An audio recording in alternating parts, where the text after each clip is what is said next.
Hello எல்லாரும் சுகமாக இருக்கிறீங்களோ? நான் இன்றைக்கி வெஜிடபிள் ரைஸ் செய்ய போகிறேன். இதுக்கு தேவையான வெஜிடபிள் ஸ்டாக் வந்து 3 எடுத்திருக்கிறேன். அதை வந்து நல்லா சுடுதண்ணியில் கரைக்க போகிறேன் ஓரளவுக்கு. நீங்கள் சிக்கன் ஸ்டாக் என்ன ஸ்டாக்கும் நீங்கள் சேர்க்கலாம். நான் இன்றைக்கி வெஜிடபிள் ஸ்டாக் சேர்க்குறேன். அதுக்கு அதை ஓரளவுக்கு சுடுதண்ணி விட்டுட்டு ஓரளவுக்கு கலந்து விடுங்க. நல்லா கலக்கணுமென்று இல்லை. பிறகு இது அரைவாசி அவிஞ்ச சோறு, அரைவாசி பதத்தில் இருக்க சோறு, அதுக்குள்ள இதை சேர்த்து கிண்டி விடுறேன். இதை நீங்கள் முதலும் ஆட் பண்ணலாம். நீங்கள் ஸ்டாக் எல்லாம் நீங்கள் முதலே சேர்க்கலாம். உப்பு நான் அரைவாசி அவிஞ்சா பிறகு சேர்க்குறேன். உப்பு மற்ற ஒரு அரை டேபிள் ஸ்பூன் மஞ்சள் எல்லாத்தையும் சேர்த்து நல்லா கலந்து விடுறேன். இப்போ தான் எந்த சேனலுக்கு முதல் வந்த நீங்கள் என்றால் சப்ஸ்கிரைப் பண்ணி பெல் பட்டனையும் அமர்த்தி விட மறந்துடாதீங்க. அதோட கொஞ்சம் நெய்யையும் சேர்த்து போட்டு நான் சோறு அவியும் வரையும் மூடி விட போகிறேன். இப்போ இன்னொரு சட்டிக்குள்ள நான் எண்ணெயை விடுறேன். நான் நல்லெண்ணெய் தான் விடுறேன்.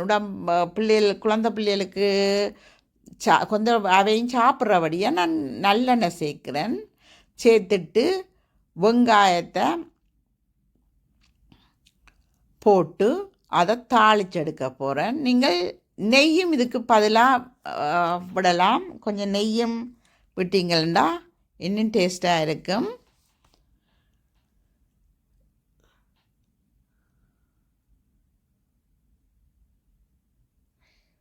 கொமெண்ட் பண்ணுங்க, என்ன மாதிரி என்ன டேஸ்ட்டாக இருக்குன்னு ஒருக்கா நீங்கள் கொமெண்ட் பண்ணினா எனக்கு தெரியும். எந்த சேனலுக்கும் ஒரு தரம் கொமெண்ட் பண்ணுறது இல்லை. ப்ளீஸ் கொமெண்ட் பண்ணுங்க. அப்போ தான் எனக்கு டேஸ்ட்டாக இருக்கோ இல்லையோன்னு தெரியும். இப்போ நான் 2 கருவேப்பிலையை எடுத்து 2 நெட்டு கருவேப்பிலையை எடுத்து சின்ன நான் வெட்டி போட்டு அதுக்குள்ளே சேர்க்குறேன். அதோடு நீங்கள் பச்சை மிளகாயும் சேர்க்கலாம். ஒரு வாசம், பச்சை மிளகாய் ஒரு வாசம் வரும். நீங்கள் அதுவும் ஆட் பண்ணலாம். மற்றது காஞ்ச மிளகாய் உங்களுக்கு தேவையான அளவு ஆட் பண்ணுங்க. குழந்தை பிள்ளைகள் சாப்பிட்றேன்டா ஒரு கொஞ்சமாக உரைப்பு கொஞ்சமாக போடுங்கோ, இல்லாட்டி குழந்தை பிள்ளைகள் சாப்பிட மாட்டினோம். அதனால தான் நான் குறைவாக போட்டு நான் தாளிக்கிறேன். தாளித்து போட்டு அதை ஒரு சைட்டுக்கு தட்டி போட்டு பேந்து தாளிதத்துக்கு தேவையான கடுகு, சீரகம், சின்ன சீரகம், பெருஞ்சீரகம் எல்லாத்தையும் போட்டு தாளிக்கிறேன்.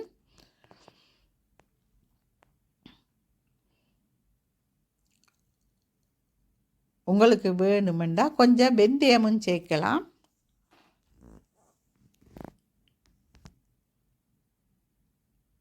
அது கொஞ்சம் மிளகும் அதுக்குள்ளே போடுறோம். மிளகு கடி வடைக்க டேஸ்ட் வரும். இதோட நீங்கள் முதல் இஞ்சியும் உள்ளியும் சேர்த்து நல்ல வடிவாக தாளியுங்கோ.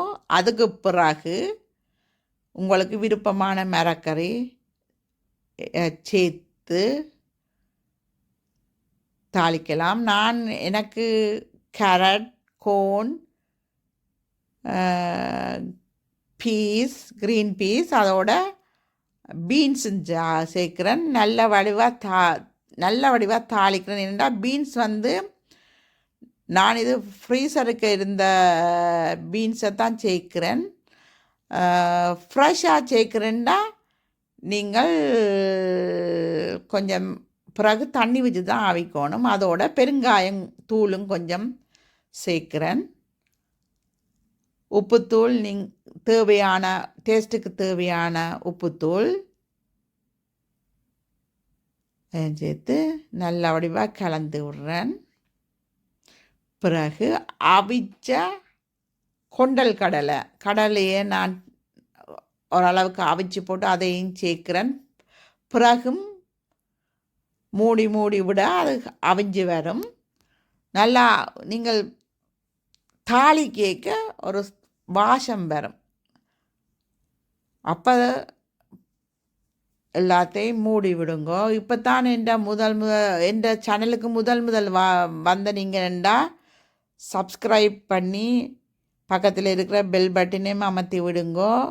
கமெண்ட் பண்ணுங்கோ, என்ன மாதிரி டேஸ்ட்டாக இருக்குண்டு. என் சேனலுக்கு ஒரு நாளும் கொமெண்ட்ஸ் வந்தது கணக்க கொமெண்ட்ஸ் வந்ததில்லை, 1-2 தான் வரும். கொமெண்ட் பண்ணுங்கோ. அப்படி எதாண்டி போட்டு மூடி விடுங்கோ. எல்லா மரக்கரையும் அவிஞ்சு வரும் வரையும் மூடி விடுங்கோ. மூடி விட்டுட்டு இப்போ இதை எடுத்து அடிப்பிடிக்காத இருக்காமல் கரண்டியால் நான் கிண்டித்தான் விட்டு அதை அவியும் வரையும் ஒரு மாதிரி நான் வறுத்தெடுக்க போகிறேன். மூடி விட்டால் கொஞ்சம் தண்ணி விடும். அதை பேந்து எடுத்து தண்ணி வத்தும் வரையும் நல்லா மாதிரி எடுத்துங்கோ. நல்லா அவியணும். அவியாட்டி குழந்தை பிள்ளைகள் சாப்பிட மாட்டினோம். உங்களுக்கு ஃப்ரெஷ் மரக்கறி என்றால் நீங்கள் கொஞ்சம் தண்ணி விட்டு சுடு தண்ணியோ பச்சை தண்ணியோ விட்டு அவிய விடுங்கோ. இப்போ எனக்கு அவிஞ்சிட்டுது. என்னென்னா நான் கூட ஃப்ரீசருக்குள்ள வச்ச மரக்கறியைத்தான் எடுத்து போடுறேன். ஃப்ரீசருக்கு வச்ச மரக்கறியண்டா கெரியண்டு அவியும். அதால் டேஸ்ட் பண்ணி பாருங்கோ எல்லாம் அவிஞ்சிட்டுதோ. என்னென்னா பீன்ஸ் அவிய கொஞ்சம் இதண்டும் தண்ணியை விட்டுட்டு அவியுங்கோ. அவிஞ்சு தண்ணி வத்தும் வரை நல்லா அவிச்சா பிறகு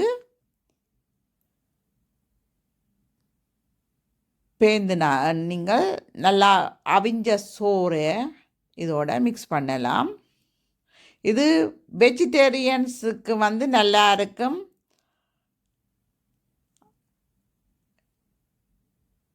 நீங்கள் செய்து பார்த்துட்டு கமெண்டில் என்ன மாதிரி டேஸ்ட்டாக இருக்குன்னு சொல்லுங்க. எனக்கு நான் மரக்கறி சாப்பிட்ற நாள்லண்டா இதுக்கு கொஞ்சம் தேசிக்காய் புளியும் பேந்து கொஞ்சம் நேரத்தால் தேசிக்காய் புளியண்டா எலும்பிச்சம் புளியும் சேர்த்து நீங்கள் சாப்பிட்டீங்கன்னா நல்ல டேஸ்ட்டாக இருக்கும். செய்து பாருங்க. செய்து பார்த்துட்டு கமெண்ட் பண்ணுங்க.